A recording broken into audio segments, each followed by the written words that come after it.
Diouf, vous avez la parole, suivi de Mamadou Niang.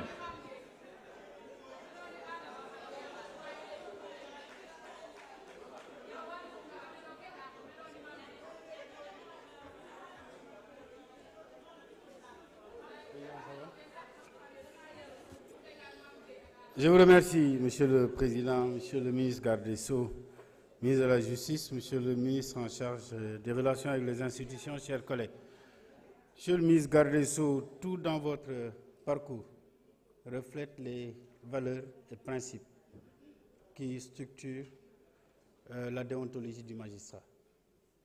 Déontologie qui repose sur des principes d'indépendance, d'impartialité, d'intégrité, de dignité, de loyauté.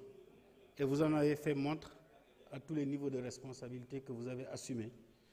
Et je ne doute pas qu'au moment où vous exercez ces fonctions éminentes des gardes des Sceaux, ministre de la Justice, ces principes qui ont guidé votre carrière professionnelle et au crépuscule de cette carrière professionnelle, que ces fonctions puissent vous changer. Monsieur le ministre, on a beaucoup parlé de la situation en milieu carcéral. Et j'ai un frère, un ami, un ancien collègue avec qui j'ai beaucoup travaillé, un éminent magistrat, président Baragay, qui a écrit un excellent ouvrage sur les droits humains en milieu carcéral qui mériterait d'être lu, d'être vu et d'être analysé.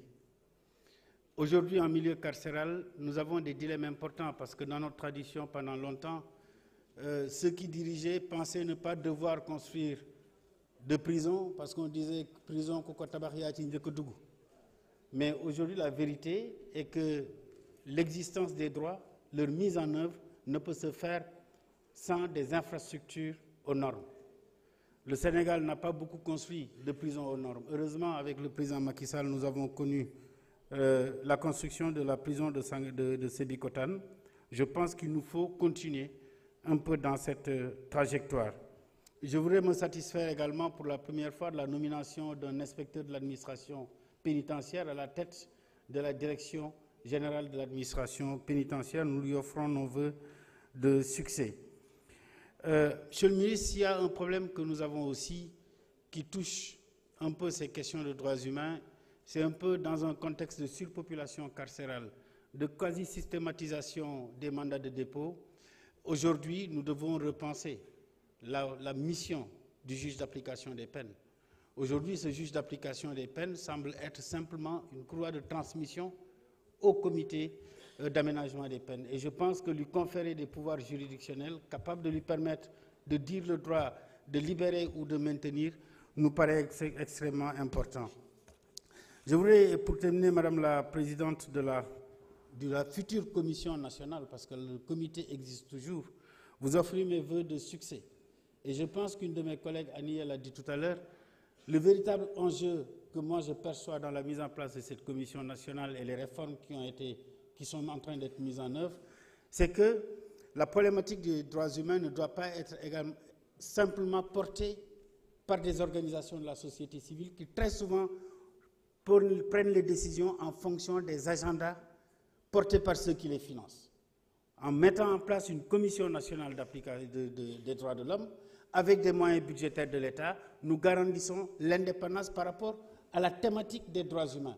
Parce que jusqu'ici, ces organisations des droits de l'homme qui défendent les droits de l'homme le font à géométrie variable. Souvent, c'est dans le domaine politique ou bien dans les domaines qui même touchent quelquefois nos valeurs, nos traditions et nos cultures.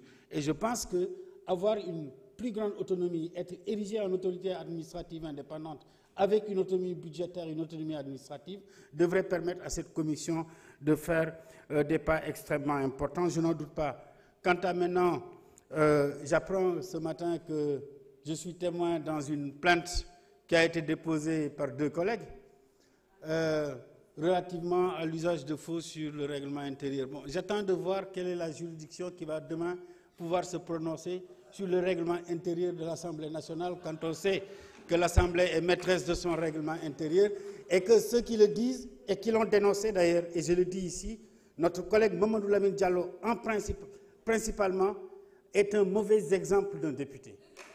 Il a été député, vice-président de l'Assemblée nationale. Combien de fois il a siégé ici? Il est toujours absent et pourtant à la fin du mois, il récupère le salaire, il récupère le carburant. Et aujourd'hui, il veut me citer, moi, Seydou Diouf, républicain que je suis, comme ayant fait faux et usage de faux ou témoignant, Monsieur le Président, cela ne vous concerne pas parce que ce règlement intérieur dont il s'agit a été élaboré bien avant que vous soyez président de l'Assemblée nationale. Je pense que les questions de l'Assemblée doivent être réglées ici, mais pas devant les tribunaux parce qu'aucun tribunal ne pourra s'y prononcer. Merci. Je vous remercie. Merci, chers collègues. Mamadou Niang, suivi de Honorable Ramatou Bodjan. Ramatoulaye Bodjan.